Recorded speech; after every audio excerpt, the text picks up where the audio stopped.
प्रधानमंत्री नरेंद्र मोदी ने दिल्ली में परीक्षा पर चर्चा 2023 के छठे संस्करण के दौरान छात्रों, शिक्षकों और अभिभावकों के साथ बातचीत की। इस दौरान उन्होंने छात्रों को सफलता का मंत्र दिया और अभिभावकों को भी कुछ जरूरी सलाह दी।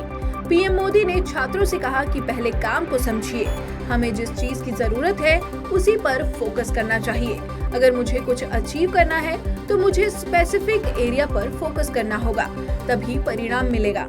परीक्षा पे चर्चा कार्यक्रम में पीएम मोदी ने कहा कि छात्रों को किसी एक सामाजिक दायरे में बांधकर नहीं रखना चाहिए, इससे उनका विश्वास रुक जाता है।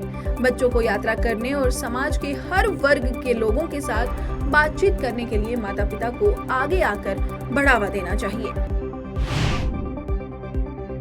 दक्षिण अफ्रीका आने वाले समय में भारत को दर्जनों अफ्रीकी चीते देगा।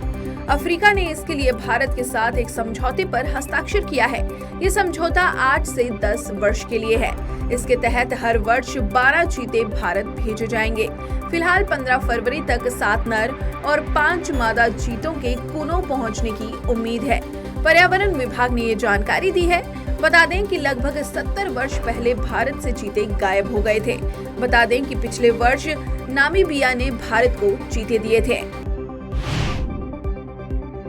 पाकिस्तान से सिंधु जल संधि को लेकर भारत ने बड़ा कदम उठाया है। भारत सरकार ने सितंबर 1960 की सिंधु जल संधि में संशोधन के लिए पाकिस्तान को नोटिस जारी किया है। सरकार ने कहा है कि पाकिस्तान की गलत कार्रवाइयों ने सिंधु जल संधि के प्रावधानों और उनके कार्यान्वयन पर प्रतिकूल प्रभाव डाला है और भारत को संशोधन के लिए नोटिस जारी करने के लिए मजबूर किया है। वहीं इस नोटिस का मुख्य कारण पाकिस्तान को इस संधि के उल्लंघन को सुधारने के लिए 90 दिनों के भीतर अंतर सरकारी वार्ता में हिस्सा लेने का अवसर प्रदान करना है। बता दें कि ये वार्ता पिछले 62 वर्षों में तय किए गए समझौतों को शामिल करने के लिए भी संशोधन करेगी। उत्तराखंड में इस वर्ष 22 अप्रैल से 4 धाम यात्रा का आगाज होगा। बद्री केदार मंदिर समिति के अनुसार गंगोत्री और यमुनोत्री के कपाट 22 अप्रैल को खुलेंगे। इसके साथ ही केदारनाथ मंदिर के कपाट 26 अप्रैल को खोले जाएंगे। वहीं बद्रीनाथ धाम के कपाट खुलने की तिथि भी घोषित की जा चुकी है। इस वर्ष बद्रीनाथ के कपाट 27 अप्रैल को सुबह 7:10 पर खुलेंगे। बता दें कि पिछले वर्ष बद्रीनाथ धाम में 17,60,646 श्रद्धालु पहुंचे थे। वहीं रिकॉर्ड संख्या में गंगोत्री धाम में 6,24,451 तीर्थ यात्री पहुंचे, जबकि यमुनोत्री धाम में 4,85,635 तीर्थ यात्री दर्शन करने के लिए पहुंचे। केदारनाथ यात्रा में रिकॉर्ड 15 लाख से अधिक श्रद्धालु पहुंचे थे, जबकि यात्रा से 211 करोड़ का कारोबार हुआ था। आर्टिकल 370 खत्म किए जाने के बाद कश्मीर को मेन स्ट्रीम से जोड़ने का काम लगातार जारी है। इसी बीच अब पूरे कश्मीर को कन्याकुमारी तक रेल लाइन से जोड़ने का रेलवे का सपना जल्द ही पूरा होने जा रहा है। जानकारी के अनुसार इस वर्ष दिसंबर तक पूरे कश्मीर को कन्याकुमारी तक रेल के जरिए जोड़ दिया जाएगा। उधमपुर श्रीनगर बारामूला रेल लिंक परियोजना यानी कि USPRL के अधिकारियों के अनुसार उधमपुर श्रीनगर बारामूला रेल लिंक का 90% काम पूरा हो गया है। साथ ही जम्मू और कश्मीर को जोड़ने वाली लाइन के लिए सभी जरूरी सुरंगें बनकर तैयार हो चुकी हैं और बाकी का काम भी तेजी से चल रहा है। कटरा बनिहाल का 111 किलोमीटर लंबा रेल खंड बन रहा है। ये सबसे चुनौतीपूर्ण हिस्सा है क्योंकि इस लाइन का 97.34 किलोमीटर हिस्सा सुरंगों से गुजरता है। मध्य प्रदेश में नर्मदा नदी का 2 दिवसीय जन्मोत्सव कार्यक्रम आज से शुरू हो गया है। नर्मदा जयंती और गौरव दिवस को लेकर शहर में उल्लास का माहौल बना हुआ है। मुख्य समारोह 28 जनवरी को प्रसिद्ध पर्यटन स्थल सेठानी घाट पर मुख्यमंत्री शिवराज सिंह चौहान के मुख्य अतिथि में भव्यता के साथ मनाया जाएगा। हर वर्ष की तरह इस बार भी ज्योतिर्लिंग श्री महाकालेश्वर मंदिर में नर्मदा जयंती उत्सव धूमधाम से मनाया जाएगा। शनिवार 28 जनवरी को शाम 6 बजे गोधूली बेला में कोटि तीर्थ कुंड पर माता नर्मदा का पंचामृत अभिषेक पूजन होगा। साथ ही 5000 दीपक से दीप मालिका सजाई जाएगी। शंघाई सहयोग संगठन के विदेश मंत्रियों की बैठक मई के महीने में गोवा में आयोजित होगी। समाचार एजेंसी ANI ने जानकारी देते हुए बताया कि भारत ने आगामी विदेश मंत्रियों की बैठक के लिए पाकिस्तान और चीन सहित शंघाई सहयोग संगठन के सभी सदस्यों को औपचारिक रूप से निमंत्रण भेजा है। इसकी बैठक गोवा में 4 से 5 मई को आयोजित की जाएगी।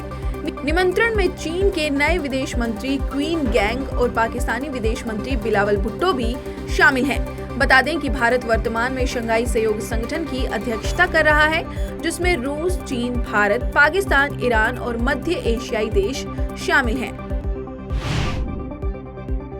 अमेरिका के राष्ट्रपति जो बाइडेन ने भारतीय अमेरिकी अंतरिक्ष यात्री राजा जे चारी को वायुसेना के ब्रिगेडियर जनरल के ग्रेड में नियुक्त करने के लिए नामित किया है। अमेरिकी रक्षा विभाग के अनुसार उनके नामांकन को सीनेट की मंजूरी की आवश्यकता होगी, जो सभी शीर्ष नागरिक और सैन्य नियुक्तियों को स्वीकृति प्रदान करती है। चारी फिलहाल नासा के टेक्सास स्थित जॉनसन अंतरिक्ष केंद्र में क्रू 3 के कमांडर एवं अंतरिक्ष यात्री के रूप में सेवाएं दे रहे हैं। आर्थिक बदहाली के बुरे दौर से गुजर रहा पाकिस्तान बड़े संकट की ओर बढ़ रहा है। स्टेट बैंक ऑफ पाकिस्तान के अनुसार आर्थिक संकट के कारण देश का विदेशी मुद्रा भंडार 3.7 अरब डॉलर के निचले स्तर तक गिर गया है और अब सिर्फ 3 हफ्ते के आयात के लिए विदेशी मुद्रा भंडार बचा है। वहीं पाकिस्तानी रुपया डॉलर के मुकाबले गिरते गिरते 255 रुपए तक जा पहुंचा है। स्टेट बैंक ऑफ पाकिस्तान अंतर्राष्ट्रीय मुद्रा कोष यानी कि IMF से बेल आउट पैकेज मिलने की उम्मीद कर रहा है। मुंबई के मलाड स्थित टीपू सुल्तान पार्क का नाम बदलने का आदेश दिया गया है। उपनगरीय जिले के संरक्षक मंत्री मंगल प्रभात ने उपनगरीय जिला कलेक्टर को मलाड क्षेत्र में पार्क को दिया गया टीपू सुल्तान का नाम हटाने का आदेश दिया है। पार्क का नाम उद्धव सरकार के कार्यकाल में रखा गया था और बीजेपी ने इस नामकरण का विरोध किया था। उत्तर प्रदेश के मुख्यमंत्री योगी आदित्यनाथ ने कहा कि उनकी सरकार प्रतिभावान खिलाड़ियों को सरकारी नौकरी देने के लिए समर्पण भाव से काम कर रही है।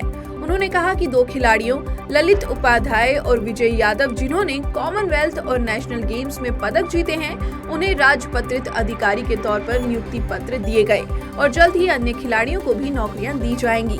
वहीं इस मौके पर मुख्यमंत्री ने कहा कि उत्तर प्रदेश अकेला ऐसा राज्य है जिसने मेडल हासिल करने और इस देश को गौरवान्वित करने वाले सभी खिलाड़ियों का सम्मान किया है। हमारी सरकार खिलाड़ियों को सभी आवश्यक सुविधाएं उपलब्ध कराने के लिए कोई कोर कसर नहीं छोड़ रही है। उत्तर प्रदेश के फतेहपुर जिले के हरिहरगंज ईसाई चर्च में 90 हिंदुओं के सामूहिक धर्मांतरण का एक और मामला दर्ज किया गया है। जांच में पता चला कि नैनी कृषि Sam Higginbottom university of agriculture से फंडिंग की जा रही थी। पुलिस ने 47 नामजद और 20 अज्ञात लोगों के खिलाफ मामला दर्ज किया है। बता दें कि ईसाई चर्च में धर्मांतरण का ये चौथा मामला है। मालवा थाना क्षेत्र के तारापुर असवार निवासी सत्यपाल ने पिछले वर्ष अप्रैल में इसी चर्च के खिलाफ सामूहिक धर्मांतरण का आरोप लगाते हुए FIR दर्ज कराई थी। वैश्विक अर्थव्यवस्था में भारत फिलहाल मजबूत स्थिति में है। संयुक्त राष्ट्र के एक टॉप अर्थशास्त्री हामिद राशिद के अनुसार अगले वर्ष 2024 में भारत 6.7% की आर्थिक वृद्धि दर हासिल करने की दिशा में आगे बढ़ रहा है। UN के अर्थशास्त्री ने कहा कि ये वृद्धि दर G20 सदस्य देशों की तुलना में काफी ऊंची है। अर्थशास्त्री हामिद राशि की रिपोर्ट के अनुसार उच्च ब्याज दरों और दुनिया भर में निवेश व निर्यात पर आर्थिक मंदी के प्रभाव के बीच 2023 में भारत की GDP वृद्धि दर 5.8% रहने की संभावना है। महिला अंडर 19 T20 विश्व कप के सेमीफाइनल में भारतीय टीम ने न्यूजीलैंड को 8 विकेट से हरा दिया है। इसके साथ ही टीम इंडिया फाइनल में पहुंच गई है। पहले बल्लेबाजी करते हुए न्यूजीलैंड ने भारत के सामने 108 रन का लक्ष्य रखा था। भारतीय टीम ने 2 विकेट खोकर इसे हासिल कर लिया और फाइनल में जगह बनाई। यहां भारत का सामना ऑस्ट्रेलिया और इंग्लैंड के बीच होने वाले मैच के विजेता से होगा। टीम इंडिया के पूर्व कप्तान महेंद्र सिंह धोनी ने अपने प्रोडक्शन वेंचर में बन रही पहली फिल्म की घोषणा की है। इस तमिल फिल्म में साउथ के फेमस एक्टर्स नजर आने वाले हैं। धोनी की फिल्म में हरीश कल्याण और इवाना लीड रोल में नजर आएंगे। फिल्म का डायरेक्शन रमेश तमिलमणि करेंगे। आज फिल्म का नाम रिवील हो गया है। इस फिल्म का नाम लेट्स गेट मैरिड है। वहीं इस फिल्म का मोशन पोस्टर एनिमेशन भी रिलीज किया है, जिसमें फिल्म के नाम और कास्ट का ही खुलासा हुआ है।